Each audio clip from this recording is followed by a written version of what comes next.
www.attableek.com, the reviver of Iman.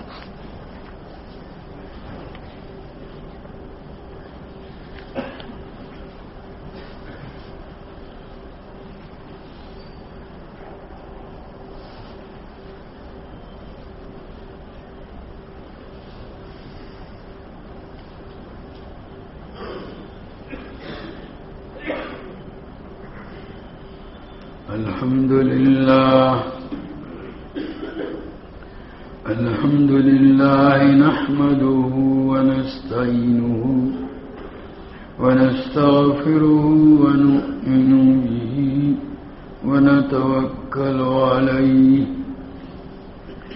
ونعوذ بالله من شرور أنفسنا ومن سيئات أعمالنا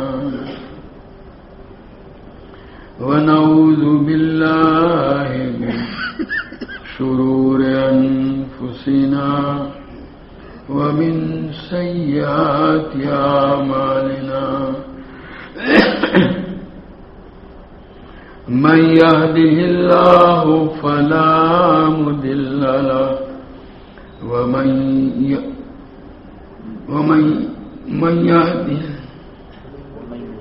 ومن يضلله فلا هادي له ونشهد أن لا إله إلا الله وحده لا شريك له لنا ومولانا محمدا عبده ورسوله أرسله إلى كافة الناس بشيرا ونذيرا وداعيا إلى الله بإذنه وسراجا منيرا صلى الله تعالى عليه وعلى آله وأصحابه وبارك وسلم تسليما كثيرا كثيرا. أما بعد فباب قول الله ألا يظن أولئك أنهم مبعوثون ليوم عظيم يوم يقوم الناس لرب العالمين. یہ باب اللہ تبارک و تعالیٰ کے اس ارشاد کے بیان میں الا یظن اولئک انہم مبعوثون، جو لوگ ناپ اور تول میں کمی کرتے ہیں، ویل للمطففین الذین اذا اکتالوا علی الناس یستوفون، ہلاکت ہو کم تولنے والوں کے لیے کہ جب وہ لوگوں سے اپنا حق وصول کرنے کے لیے تولتے ہیں تو پورا وصول کرتے ہیں. وَإِذَا كَالُوهُمْ أَوْ وَزَنُوهُمْ يُخْسِرُونَ، اور جب دوسروں کو ناپ کر یا تول کر کے دیتے ہیں تو کم تولتے ہیں. ان کے متعلق آگے فرماتے ہیں أَلَا يَظُنُّ أُولَئِكَ أَنَّهُمْ مَبْعُوثُونَ، کیا یہ لوگ اس بات کا یقین نہیں رکھتے کہ ان کو ایک بڑے دن کے لیے اٹھنا ہے، یعنی ایک قیامت کے دن کے لیے، بڑے سخت دن کے لیے وہ زندہ کر کے اٹھائے جائیں گے، اللہ کے حضور پیش کیے جائیں گے. ذرا اس کا تصور کریں اور اس طرح لوگوں کے حق کو ضائع کرنے سے، ان کا کم تولنے سے اپنے آپ کو بچائیں. لیوم عظیم یوم یقوم الناس لرب العالمین، کہ وہ کیسا ہولناک دن ہوگا کہ اس جو ہے نا تمام لوگ اللہ جو رب العالمین ہے اس کے سامنے حساب کے لیے کھڑے ہوں گے، وہ یہ اللہ تعالیٰ سب سے حساب لیں گے۔ وقال ابن عباس وتقطعت بهم الاسباب الوصلات فی الدنیا، اور ابن عباس رضی اللہ تعالیٰ عنہما فرماتے ہیں کہ باری تعالیٰ کا ارشاد وتقطعت بهم الاسباب، اور باہم جو تعلقات تھے دنیا کے اندر وہ سب ختم ہو جائیں گے، کوئی تعلق، کوئی دوستی، کوئی یہ کام آنے والی نہیں، سب اس وقت منقطع ہو جائیں گے۔ ابن عباس رضی اللہ تعالیٰ عنہما فرماتے ہیں کہ یہاں جن تعلقات کے ختم ہو جانے اور ٹوٹنے کا تذکرہ ہے وہ الوصلات فی الدنیا، دنیا کی نسبت سے جو تعلقات قائم ہوئے تھے، اللہ کی نسبت سے اگر کسی کے ساتھ تعلق قائم کیا تھا تو وہ البتہ وہاں کام آئے گا، وہ ختم ہونے والا نہیں۔ باقی دنیا کی نسبت سے جتنے بھی تعلقات ہیں کوئی تعلق وہاں فائدہ نہیں دے گا۔ قیامت کا روز اتنا سنگین ہے۔ حدثنا اسماعیل بن ابانی قال حدثني عيسى بن يونس قال حدثنا ابن عون عن نافع عن ابن عمر رضی اللہ تعالی عنہما وعنہ عن النبي صلی اللہ علیہ وسلم یوم یقوم الناس لرب العالمین قال یقوم احدهم فی رشه الى انصاف اذنیہ۔ یہ نبی کریم صلی اللہ تعالی علیہ وسلم نے یوم یقوم الناس لرب العالمین، جس دن لوگ اللہ کے سامنے حساب کے لیے کھڑے ہوں گے، اس کی تفسیر میں نبی کریم صلی اللہ علیہ وسلم فرماتے ہیں کہ وہ جو کھڑے ہوں گے اللہ کے حضور، ان میں سے ایک اپنے پسینے میں کھڑا ہوگا، اپنے آدھے کانوں تک، یہاں تک پسینہ آیا ہوا ہوگا، اس کا پسینہ اس میں وہ ڈوبا ہوا ہوگا، وہ پسینے میں اتنے شرابور ہوں گے، سورج بالکل آدھ میل کے فاصلے پر ہوگا اور گرمی اتنی شدید ہوگی، اس موقع پر پسینے کا یہ حال ہوگا، اور لوگ گویا اپنے پسینوں میں آدھے آدھے کان تک ڈوبے ہوئے ہوں گے۔ حدثنا عبد العزیز ابن عبداللہ قال حدثني سلیمان عن صار بن زید عن ابی غیث عن ابی ہریرہ رضی اللہ تعالی عنہ ان رسول اللہ صلی اللہ علیہ وسلم قال یعرق الناس یوم القیامت حتی یذهب عرقهم فی الارض 70 ذراعا وَيُلْجِمُهُمْ حَتَّى يَبْلُغُ آذَانَهُمْ۔ قیامت کے روز لوگ اتنے میں پسینے میں اتنے شرابور ہو جائیں گے کہ ان کا پسینہ زمین میں 70 ہاتھ تک بہے گا، اتنی دور تک بہ کر کے جائے گا 70 ہاتھ تک، اور منہ تک پہنچ کر کانوں کو چھو لے گا۔ یہ وَيُلْجِمُهُمْ حَتَّى يَبْلُغَ آذَانَهُمْ، یعنی منہ تک آئے گا، منہ کو وہ لگام دے گا، یعنی وہ منہ تک پہنچ جائے گا اور کانوں کو چھوئے گا، پسینہ اتنا بہے گا، اتنا سخت دن ہوگا وہ دن جس دن لوگ اللہ کے حضور حساب کتاب کے لیے کھڑے ہوں گے۔ گویا ایسے دن کے لیے آپ تیاری کریں، اور اس کا طریقہ یہی ہے کہ اللہ تبارک و تعالیٰ نے جن کاموں کو کرنے کا حکم دیا ہے ان کو کریں، بجا لائیں، جن چیزوں سے منع فرمایا ان سے اپنے آپ کو بچائیں، اور آپسی حقوق کی ادائیگی کا خاص طور پر اہتمام کریں۔ یہ جو بندوں کے حقوق ہیں ان کا مسئلہ بڑا سنگین ہے، اس لیے اس کی طرف بھی خاص توجہ دینے کی ضرورت ہے۔ باب القصاص یوم القیامہ، قیامت کے دن مجرم سے بدلہ لیا جائے گا۔ وہی الحاقۃ لأن فیہا الثواب وحواق الامور، الحقۃ والحاقۃ واحد۔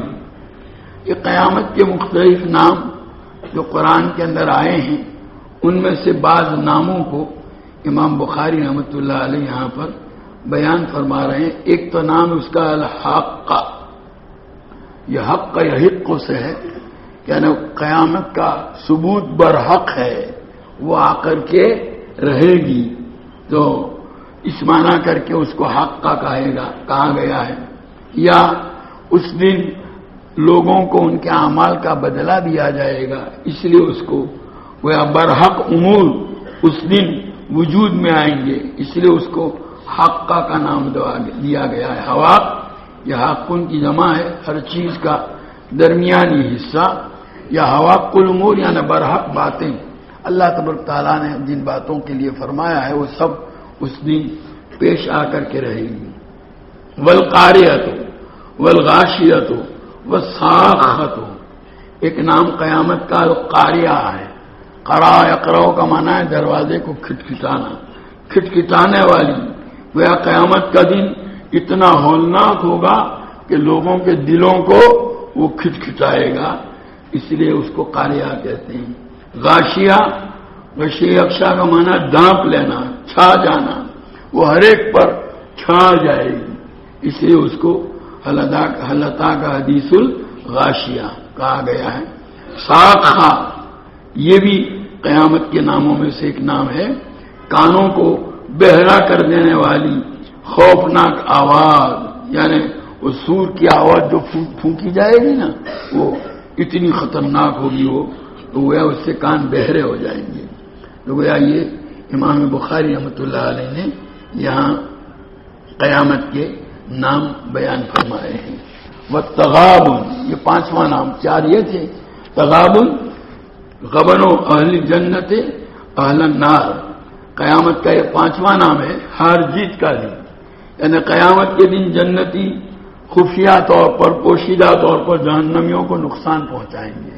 دراصل حدیث میں آتا ہے کہ جتنے بھی انسان پیدا کیے ہیں اللہ تبارک و تعالیٰ نے، ہر ایک کے لیے دو ٹھکانے اللہ نے بنائے ہیں، ایک جنت میں اور ایک جہنم میں۔ جو آدمی ایمان لاتا ہے، اعمال صالحہ کرتا ہے، اور اس کے نتیجے میں وہ جنت میں جائے گا، اور جو آدمی کفر اختیار کرتا ہے، شرک میں مبتلا ہوتا ہے، تو وہ جہنم میں جائے گا۔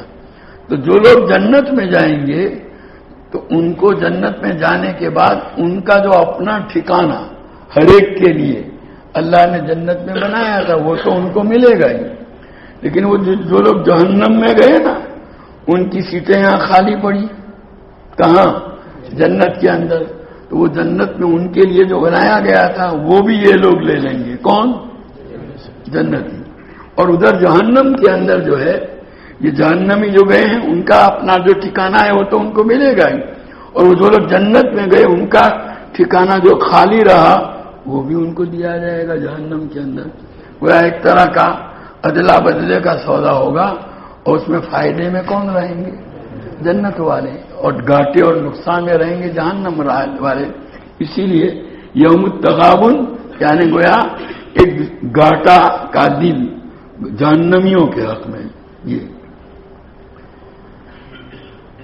حدثنا عمر بن حفص قال حدثنا ابي قال حدثنا الاعمش قال حدثني شقيق سمعت عبد الله رضي الله تعالى عنه قال النبي صلى الله عليه وسلم اول ما يقضى بين الناس بالدماء۔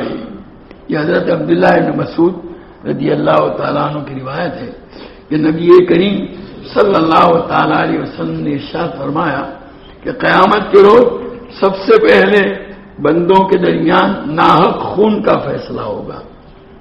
دیکھو حساب تو سب سے پہلے نماز کا لیا جائے گا، مگر رزلٹ سب سے پہلے ظاہر کیا جائے گا کس کا؟ ناحق خون کا۔ اس کے متعلق فیصلہ اللہ تعالیٰ دیں گے۔ حساب کتاب پہلے نماز کا لیا جائے گا۔ تو بہرحال آدمی کو یہ آپسی حقوق جو بندوں کے ہیں اس سلسلے میں بہت زیادہ محتاط اور چوکنا رہنے کی ضرورت ہے، اور کسی کا حق ہمارے ہاتھوں ضائع نہ ہو اس کی بھرپور کوشش ہو۔ کوئی بھی جانی مالی کسی بھی اعتبار سے کسی کو یہ مظالم مظلمتن کی جمع ہے، یعنی بندے کا حق، حضور اکرم صلی اللہ تعالیٰ علیہ وسلم نے اس کی بڑی تاکید فرمائی، خود حضور نے اس کا بڑا اہتمام کیا، بتلایا تھا کہ وفات والی جس بیماری میں آپ کا انتقال ہوا، ایک مرتبہ حضرت فضل ابن عباس رضی اللہ تعالیٰ عنہما فرماتے ہیں کہ میں نبی کریم صلی اللہ علیہ وسلم کی خدمت میں حاضر ہوا تو آپ کو جو بیماری جو تھی جس میں آپ کی وفات ہوئی وہ شقیقہ تھی۔ شقیقہ یعنی آدھے سر کا درد، آدھ سری، وہ آدھا سری بولتے ہیں لوگ، آدھ سری، آدھے سر کا درد تھا۔ اس کی تکلیف کی وجہ سے حضور اکرم صلی اللہ علیہ وسلم نے، سر کا درد جب ہوتا ہے تو آدمی سر کے اوپر پٹی باندھتا ہے ذرا کھینچ کر کے کہ اس کی وجہ سے کچھ راحت ملتی ہے، تو نبی کریم صلی اللہ تعالی علیہ وسلم نے بھی اپنے سر مبارک کے اوپر پٹی بندھوائی تھی۔ تو حضرت فضل بن عباس رضی اللہ تعالیٰ عنہ فرماتے ہیں کہ میں اسی وقت اسی زمانے میں نبی کریم صلی اللہ علیہ وسلم کی خدمت میں حاضر ہوا، آپ لیٹے ہوئے تھے اور آپ کے سر مبارک کے اوپر پٹی بندھی ہوئی تھی، تو مجھے یعنی حضرت فضل کو حضور صلی اللہ علیہ وسلم فرمایا کہ فضل یہ پٹی ذرا کس دو، یعنی مضبوطی سے باندھ دو۔ کہ میں نے آپ کے ارشاد کے مطابق مضبوطی سے باندھا، پھر آپ صلی اللہ علیہ وسلم نے میرے کندھے کا سہارا لیا اور سہارا لے کر کے آپ بیٹھے اور پھر آپ اٹھے اور فرمایا کہ مجھے ان کے سہارے سے ہی کہ مجھے مسجد میں لے جاؤ۔ چنانچہ وہ مسجد میں لے گیا، میں مسجد میں کوئی تھا نہیں، کہا مجھے منبر پر بٹھاؤ، کہ بٹھایا۔ اس کے بعد حضور صلی اللہ علیہ وسلم لوگوں کو بلا، کہا میں گیا مدینہ میں اور لوگوں کو جمع کیا کہ بھائی حضور اکرم صلی اللہ تعالی علیہ وسلم بلا رہے ہیں سب کو، سب جمع ہو گئے، مسجد بھر گئے ایک دم کھچا کھچ۔ نبی کریم صلی اللہ علیہ وسلم نے فرمایا بھائی دیکھو میں ایک انسان ہوں، میں نے تم میں سے کسی کی عزت کے اوپر کچھ کیا ہو یا کسی کو کوئی مارا ہو یا کسی کا کوئی مالی حق ہو، میں یہاں بیٹھا ہوں، وصول کر لیں۔ میں کسی کی عزت پر میں نے کچھ چھیڑا ہو وہ میرے کو بدلہ لے لے، مارا ہو میں حاضر ہوں، میرے جسم سے اس کا بدلہ لے لے، کوئی مالی حق باقی ہو بولو میں اس کو ادا کر دوں گا۔ ایک آدمی نے اٹھ کر کے کہا کہ میرے 3 درہم ہیں۔ حضور اکرم صلی اللہ علیہ وسلم نے فرمایا میں تم کو جھٹلاتا تو نہیں ہوں لیکن پوچھتا ہوں کہ کیسے؟ اس نے کہا ایک مرتبہ ایک سائل آیا تھا مانگنے والا، آپ نے مجھ سے فرمایا تھا کہ دے دو 3 درہم میں پھر دوں گا، وہ باقی ہے۔ حضور صلی اللہ علیہ وسلم نے حضرت فضل سے کہا وہی کہ یہ 3 درہم ادا کروا دو۔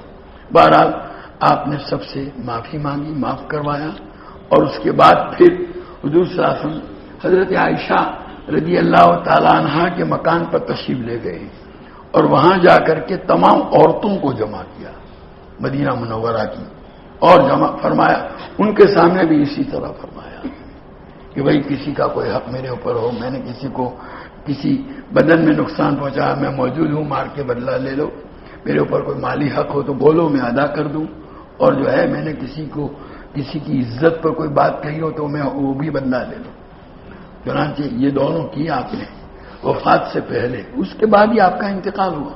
تو نبی کریم صلی اللہ تعالی علیہ وسلم اپنی اس بڑائی کے باوجود اتنا اہتمام کر رہے ہیں تو ہمیں اس کا بہت زیادہ اہتمام کرنا چاہیے، حقوق کی ادائیگی کا۔ ہمارے بزرگوں کے یہاں بھی اس کا اہتمام رہا۔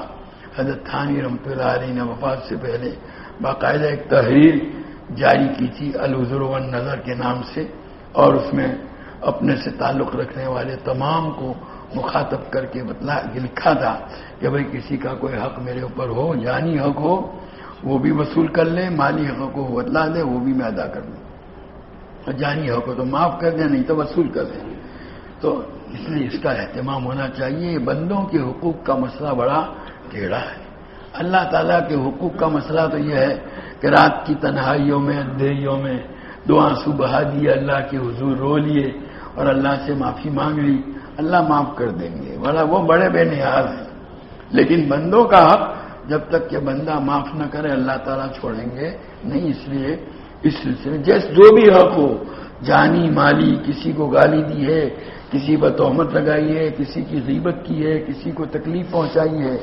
آج کل کیا ہو رہا ہے گھروں میں ہمارے یہاں عام طور پر جو ہے زیادتیاں ہوتی ہیں، ساسوں کی طرف سے بہوؤں کے ساتھ، پھر بہوؤں کی طرف سے بھی جہاں بہو کا زور چلتا ہے تو وہاں وہ ساس سسر کو چھوڑتی نہیں ہے، جہاں ساس کا جو زور چلتا ہے وہ بہوؤں کو ذرا جس کو بھی موقع ملتا ہے ایک دوسرے پر زیادتی کرنے کی شکلیں پیدا ہوتی ہے، اور بڑا اپنے چھوٹوں پر، چھوٹے کو بھی موقع ملتا ہے تو وہ بھی پھر جو ہے کمی نہیں کرتا۔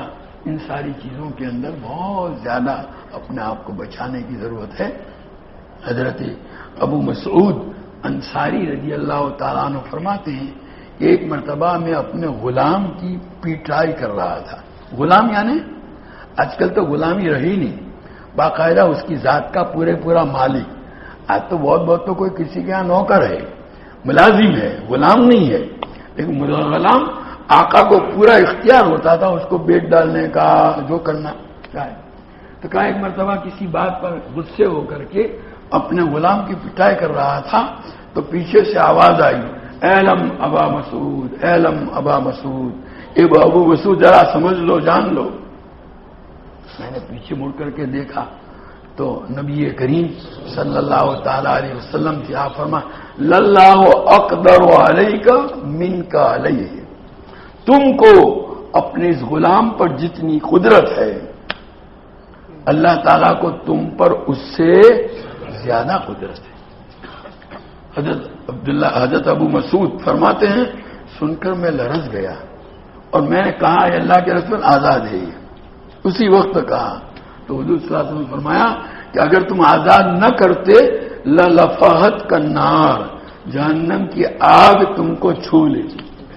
یہ اپنے غلام کے ساتھ یہ معاملہ کرنے کے اندر دوسروں کے ساتھ جو معاملے کیے جاتے ہیں آج کل یہ بہت کثرت ہو گئی. بندوں کے حقوق کے معاملے میں کوتاہیاں، حد سے زیادہ مالی کوتاہیاں بھی، جانی کوتاہیاں بھی، عزت اور آبرو کے اوپر بھی حملے کیے جا رہے ہیں. اس کے لیے بڑی ضرورت ہے. یہ جو مصائب آتے ہیں اس وقت ہم جو ہیں سنتے ہیں دنیا کے مختلف حصوں کے اندر مسلمانوں کے ساتھ جو زیادتی ہیں، کوئی بولنے والا نہیں، کوئی دفاع کرنے والا نہیں. اسی اسلامی حکومتیں بھی ایسا معلوم ہوتا ہے کہ کوئی ان میں دم باقی نہیں رہا. کوئی کسی حالانکہ کسی اور غیر کے ساتھ، کسی یہودی کے ساتھ پوری دنیا کے اندر کوئی ذرا سی بات ہوئی ہو تو پورے عالم کے اندر جو ہے نا شور مچ جائے گا اس کے خلاف. تو یہ جو ہے نا یہ حالات جو پیش آئے ہیں ضرورت ہے. اس وقت برما کی حالت بھی ہم سنتے ہیں تو ہم وہاں نہیں پہنچ سکتے تو روزانہ ان کے لیے دعاؤں کا اہتمام کریں. ان کا ہم پر حق ہے. اللہ کے رسول صلی اللہ علیہ وسلم کے امتی ہیں. ان امتی ہونے کے ناطے سے ان کا ہم پر حق ہے. کم سے کم ہم وہاں نہیں پہنچ پاتے، دفاع نہیں کر سکتے تو اللہ تعالیٰ سے ان کے حضور ان کے لیے دعاؤں کا اہتمام کریں. اور دوسری مدد کوئی اگر پہنچنے کا صحیح طریقہ ہو تو اس کے مطابق مدد بھی پہنچائی جا سکتی ہے. اور بھی جو مصائب کا شکار ہیں جیسے کہ یہ بہار آسام وغیرہ کے اندر سیلاب زدگان ہیں، وہ بالکل بیچارے ایک دم ختم ہو گئے. ان کے مکانات بہہ گئے، سامان بہہ گیا، سب کچھ ختم ہو گیا. بالکل آسمان زمین کے اوپر، آسمان کے نیچے ہیں. تو اب ہم جتنی مدد پہنچا سکتے ہیں ان کے معاملے میں کوتاہی نہ کریں. حضور اکرم صلی اللہ علیہ وسلم کا ارشاد ہے کہ اہل ایمان کا حال ایسا ہے ایک دوسرے کے حق میں جیسے کہ ایک جسم فی تراحمہم و تعاطفہم، کہ آپس میں ایک دوسرے کے اوپر مہربانی اور ایک دوسرے پر اچھا سلوک کرنے کے معاملے میں ایسا ہے جیسے ایک جسم کہ اگر جسم کے اندر کسی ایک عضو کو کوئی تکلیف ہوتی ہے تو پورا جسم، بھائی کان میں درد ہوا تو کان میں درد ہوا تو پورا جسم بیدار رہے گا، پورا جسم بخار میں مبتلا ہو جائے گا. وہاں دوسرے اعضاء یہ نہیں کہتے کہ یہ تو کان کا درد ہے ہمیں اس سے کچھ لینا دینا نہیں. کان کو درد ہوا، ہاتھ بھی بے چین ہے، آنکھیں بھی بے چین ہے، رو رہی ہیں، پورا جسم بخار کے اندر مبتلا ہے. ایک مومن کا ہر مومن کے ساتھ تمام اہل ایمان کے آپس میں تعلقات اسی نوع کے ہیں. اس لیے دعاؤں کا اہتمام کریں اور اپنے متعلق مومن کی شان یہ ہونی چاہیے کہ وہ جو ہے نا ہر چیز کو عبرت کی نگاہ سے دیکھیں. تماشائی من کر کے نہیں، تماشا ہے نہیں ہے، یہ عبرت کی نگاہ سے دیکھیں اور اپنے متعلق مطمئن نہ رہو. پتہ نہیں کیسے حالات آئندہ آ سکتے ہیں.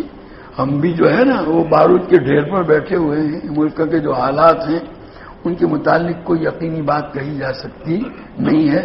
اس لیے اللہ کی طرف رجوع ہو، توبہ اور استغفار کا اہتمام ہو، زیادہ کثرت سے استغفار.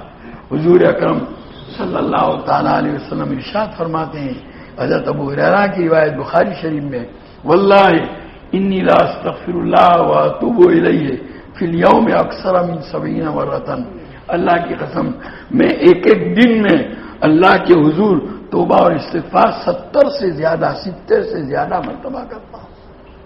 ایک اور روایت میں 100 کا تذکرہ ہے. تو جب حضور اکرم صلی اللہ تعالی علیہ وسلم اپنی معصومیت اور بے گناہی کے باوجود اس کا اہتمام کریں تو ہمیں اس کا یہ استغفار جو ہے نا، توبہ، یہ اللہ کے عذاب کو دور کرنے والی چیز ہے. ماما کان اللہ ہو لیعذبہم وانت فیہم وما کان اللہ معذبہم وہم یستغفرون. جب قرآن نازل ہوا، اے نبی آپ جب تک کہ ان کے درمیان میں ہیں اللہ کا عذاب نہیں آئے گا. اب آپ تو تشریف لے گئے، اور جب تک کہ یہ لوگ اللہ سے اپنے گناہوں کی مغفرت چاہتے رہیں گے اجتماعی طور پر، وہاں تک اللہ کا عذاب نہیں آئے گا. تو اس لیے ضرورت ہے اس وقت اجتماعی طور پر توبہ اور استغفار کا اہتمام کیا جائے، اور آپسی حقوق کے سلسلے میں جو زیادتیاں ہوئی ہے، کوئی کسی کی زمین دبا کر کے بیٹھ گیا ہے، کوئی کسی کے پیسے لے کر بیٹھ گیا ہے، کوئی جو ہے نا کسی کے عزت آبرو کے اوپر حملہ کیے ہوئے ہے، اس کو بدنام کر رہا ہے، یہ تو ہمارے اندر شکلیں پیدا یہ عام مصیبتیں. ذرا سی ناراضگی کیا ہوئی بس اس کے پیچھے پڑ جاتے ہیں. یہ ساری شکلیں بڑی خطرناک ہیں، اللہ کے غضب کو دعوت دینے والی ہیں. اس لیے ان تمام چیزوں سے توبہ اور استغفار کا اہتمام کیا جائے. یہی ایک علاج ہے. اور یہ اللہ کے بندے جہاں جہاں بھی دنیا میں مصائب کا شکار ہیں، ان کے لیے دعاؤں کا اہتمام کیا جائے. خود بھی اپنے آپ کو گناہوں سے بچانے کا اہتمام. حدثنا اسماعیل قال حدثني مالك عن سعيد المقبري عن ابي هريره رضي الله تعالى عنه ان رسول الله صلى الله عليه وسلم قال من كانت عنده مظلمه لاخيه فليتحلل منها. یہ حضرت ابو ہریرہ کی روایت کہ نبی کریم صلی اللہ علیہ وسلم نے ارشاد فرمایا، جس نے بھی اپنے کسی بھائی پر زیادتی کی ہو تو اسے چاہیے کہ اس دنیا ہی میں اس کو معاف کرا لے. فإنه ليس ثم دینار ولا درہم، اور اس لیے کہ آخرت میں نہ تو دینار ہے نہ درہم، نہ چاندی کا سکہ ہے نہ سونے کا سکہ. اور من قبل ان یؤخذ لأخیہ من حسنات، اس سے پہلے کہ اس کے بھائی کے لیے اس کی نیکیوں میں سے لیا جائے گا. فإن لم تكن له حسنات أخذ من سیئات أخیہ فطرحت علیہ، اور اگر نیکیاں نہیں ہوں گی تو مظلوم بھائی کی برائیاں گناہ لے کر کے اس پر ڈال دیے جائیں گے. یہ وہاں اللہ تعالیٰ کے ہاں تو ایک ایک چیز کا من یعمل مثقال ذرۃ خیرا یرہ ومن یعمل مثقال ذرۃ شر. ایک ذرہ کہتے ہیں وہ جو کھڑکیاں دیوار میں ذرا سا سوراخ ہوتا ہے اور اس کے اندر سے روشنی آتی ہے، دھوپ آتی ہے، تو اس دھوپ کے اندر اڑتا ہوا جو ہمیں نظر آتا ہے، حالانکہ وہ دھوپ نہ ہو تو وہ چیز وہاں ایسا ہمارے وہاں کچھ بھی نہیں ہے، حالانکہ وہ ہے ایک ذرہ. اور بعضوں نے کہا ذرہ وہ چھوٹی سی پیلے رنگ کی چیونٹی جس کا وزن کیا گیا تو کوئی وزن نہیں. ایک صاحب نے ایک مرتبہ ایک روٹی رکھی، اس کو پہلے تول لیا تھا اور پھر اس کو رکھ دیا تو بہت ساری چیونٹیاں بے حساب آ کر کے اس پر چمٹ گئی. پھر دوبارہ تولا تو وہ پہلے وزن سے کوئی زیادتی نہیں ہوئی، بس اتنا ہی معلوم.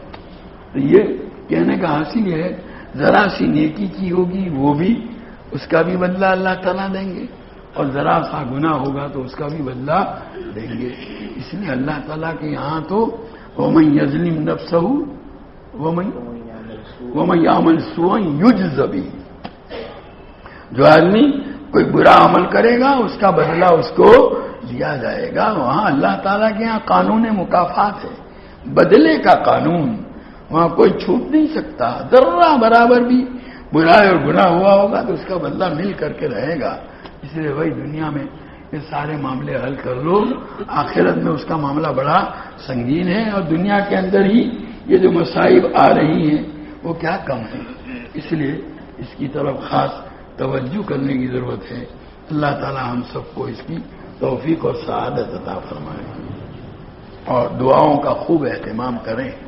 اپنے اپنے ماتحتوں کو اس کی طرف متوجہ کریں اور ان کو بھی جو ہے توبہ اور استغفار کی تاکید کریں. ہر ایک کم سے کم روزانہ 300 مرتبہ استغفار کے جو کلمات ہیں، استغفر اللہ الذی لا الہ الا هو الحی القیوم واتوب الیہ، اس کو پڑھنے کا اہتمام کریں. یہ کلمات بڑے جامع ہیں اور اس کی بڑی برکات ہیں، اس لیے روزانہ سونے سے پہلے کم سے کم اس کا بھی اہتمام ہونا چاہیے. اللہ تعالیٰ ہم سب کو توفیق عطا فرمائے.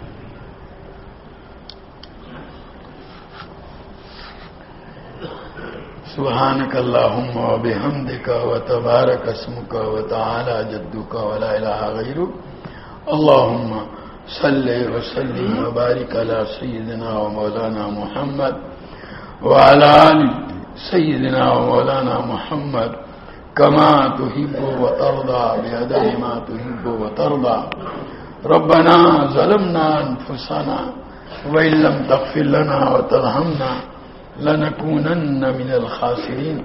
ربنا آتنا في الدنيا حسنة وفي الآخرة حسنة وقنا عذاب النار.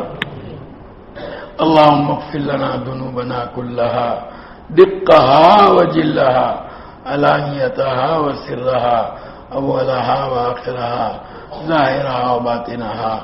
اللهم إنا نتوب إليك من المعاصي كلها لا نرجع إليها أبدا. اللهم مغفرتك أوسع من ذنوبنا ورحمتك أرجى عندنا من أعمالنا. اللهم إنك عفو تحب العفو فاعف عنا یا کریم. اے اللہ تو ہمارے گناہوں کو معاف فرما، ہماری خطاؤں سے درگزر فرما. گنہگار ہیں، خطا کار ہیں. اے اللہ اپنی زندگی میں ہم نے بہت گناہ کیے ہیں. اے اللہ معاف کر دے، تو معاف کرنے والا ہے، تجھے معافی بہت پسند ہے. اے اللہ اگر تو نے ہماری مغفرت نہیں فرمائی ہمارا کوئی ٹھکانہ نہیں رہے گا. مولا معاف کر دے، مولا معاف کر دے، مولا معاف کر دے، مولا معاف کر دے. تجھے معافی بہت پسند ہے. بندے جب تجھ سے اپنے گناہوں کی مغفرت چاہتے ہیں خوش ہو کر تو فرشتوں سے کہتا ہے کہ یہ بندہ جانتا ہے کہ اس کے گناہوں کو میرے علاوہ کوئی معاف نہیں کر سکتا. یقیناً اے اللہ ہمارے گناہوں کو آپ ہی معاف کر سکتے ہیں. ہماری مغفرت فرما، ہمارے والدین کی مغفرت فرما، ہمارے اہل و عیال کی مغفرت فرما، ہمارے بھائی بہن، ہماری اولاد در اولاد کی مغفرت فرما، ہمارے اعزاء اور اقارب کی مغفرت فرما، ہمارے اساتذہ اور مشائخ کی مغفرت فرما، ہمارے دوست اور احباب، ہمارے محسنین و متعلقین، ہمارے مخلصین و محبین کی مغفرت فرما. جنہوں نے ہم سے دعاؤں کے لیے کہا لکھا، جو ہم سے دعاؤں کی توقع اور امید رکھے ہوئے ہیں، اے اللہ ان کی مغفرت فرما. تمام مؤمنین و مومنات، مسلمین و مسلمات، پوری امت محمدیہ کی مغفرت فرما. اے اللہ تو ہمارے چھوٹے اور بڑے، ظاہر اور پوشیدہ، اگلے اور پچھلے سارے گناہوں کو معاف فرما. یا اللہ پوری امت کی مغفرت فرما. تیرے حبیب کی امت مسائل کا شکار ہے. اے اللہ ذلت و رسوائی کے گڑھے میں جا چکی ہے. اے اللہ ہمارے گناہوں کی نحوست سے کیا کیا ہو رہا ہے. اللہ اپنے فضل کا معاملہ فرما دے. اللہ اپنے فضل کا معاملہ فرما دے. اے اللہ ارکان کے، اے اللہ روہنگیا مسلمانوں کی بھرپور نصرت فرما، ان مظلوموں کی حمایت فرما. اے اللہ بدشت ظالموں کے ہاتھ کو ظلم سے روک دے. اے اللہ ان کو ہدایت دے دے، اور اگر ہدایت مقدر نہیں ہے تو ان کے وجود سے زمین کو پاک فرما. اپنے فضل کا معاملہ فرما. اے اللہ اپنے فضل کا معاملہ فرما. اے اللہ ہم سب کی زندگیوں میں خوشگوار انقلاب پیدا فرما. اے اللہ ہر چھوٹی بڑی معصیت سے اے اللہ بچنے کی ہم کو توفیق عطا فرما. آپسی حقوق کی ادائیگی کا اہتمام نصیب فرما. آپس کی حق تلفیوں سے پوری حفاظت فرما. اے اللہ اپنی زندگی کے ان سارے معاملات کو موت سے پہلے درست کر لینے کی ہم کو توفیق عطا فرما. اے اللہ ہم سب کو ہر چھوٹی بڑی معصیت سے پاک صاف فرما دے. ہم سب سے راضی ہو جا. پوری امت کے حال پر ہم فرما. پوری امت کی بگڑی بنا دے. اے اللہ تیرا کچھ بگڑے گا نہیں، ہمارا کام بن جائے گا. تیرے حبیب خوش ہو جائیں گے. اللہ اپنے فضل کا معاملہ فرما، اے اللہ اس امت کی رہنمائی فرما، دستگیری فرما، مشکل کشائی فرما، اپنے فضل کا معاملہ فرما دے۔ اے اللہ تیرے جو بندے اس امت کی اے اللہ ہر قسم کی خیر کے دے میں کوششیں کرتے ہیں، اے اللہ ان کی کوششوں میں برکت ڈال دے، اپنے فضل کا معاملہ فرما دے، اللہ اپنے فضل کا معاملہ فرما دے، ہم سب سے راضی ہو جا، اپنی رضامندی والی زندگی گزارنے کی اے اللہ تو ہمیں توفیق اور سعادت عطا فرما دے، ہمارے بیماروں کو صحت کاملہ عاجلہ مستمرہ عطا فرما، مقروضوں کے قرضوں کی ادائیگی کی شکلیں پیدا فرما، پریشان حالوں کی پریشانیوں کو دور فرما، حاجت مندوں کی حاجتیں پوری فرما، قید و بند میں محبوسوں کو رہائی نصیب فرما، مقدمات میں ماخوذوں کو بری فرما، جو جس مصیبت میں گرفتار ہے اے اللہ اس سے نجات عطا فرما، اے اللہ تیرے حبیب پاک صلی اللہ علیہ وسلم کا امتی جہاں کہیں بھی ہو اس کے ایمان و اسلام کی، جان و مال کی، عزت و آبرو کی، اہل و عیال کی، تجارت و زراعت و کاروبار کی، ہر چیز کی پوری حفاظت فرما، پورے عالم میں امت محمدیہ جہاں کہیں مظلومیت کا شکار ہے اس کی بھرپور نصرت فرما، اے اللہ اس ملک میں امن و امان کی فضائیں قائم فرما، اے اللہ امن و امان کی فضائیں قائم فرما، اے اللہ یہاں رہنے والی بسنے والی قوموں میں آپس میں محبت رواداری ایک دوسرے کے ساتھ حسن سلوک کو عام فرما دے، اے اللہ جو لوگ ان کے اندرمیان میں بغض اور عداوت ڈال کر کے اپنا ناروا مقاصد کو حاصل کرنا چاہتے ہیں ان کی سازشوں کو ناکام کر دے، اللہ ہندوتو کے علمبرداروں کی ساری سازشیں ناکام کر دے، ان پر الٹ دے، اپنے فضل کا معاملہ فرما دے، اپنے فضل کا معاملہ فرما دے، اپنے فضل کا معاملہ فرما دے۔ اے اللہ تیرے حبیب پاک صلی اللہ علیہ وسلم نے جتنی خیر اور بلائی تجھ سے مانگی ہمیں اور پوری امت کو عطا فرما، اور جن شرور برائیوں سے پناہ چاہی اس سے ہماری اور پوری امت کی حفاظت فرما، اور اے اللہ یہاں موجود اس مجلس میں شریک تیرے تمام بندوں کی جائز اور نیک مرادیں پوری فرما، ربنا تقبل منا انک انت السمیع العلیم وتب علینا انک انت التواب الرحیم، صلی اللہ تعالی علی خیر خلقہ سیدنا مولانا محمد و آلہ و اصحابہ اجمعین۔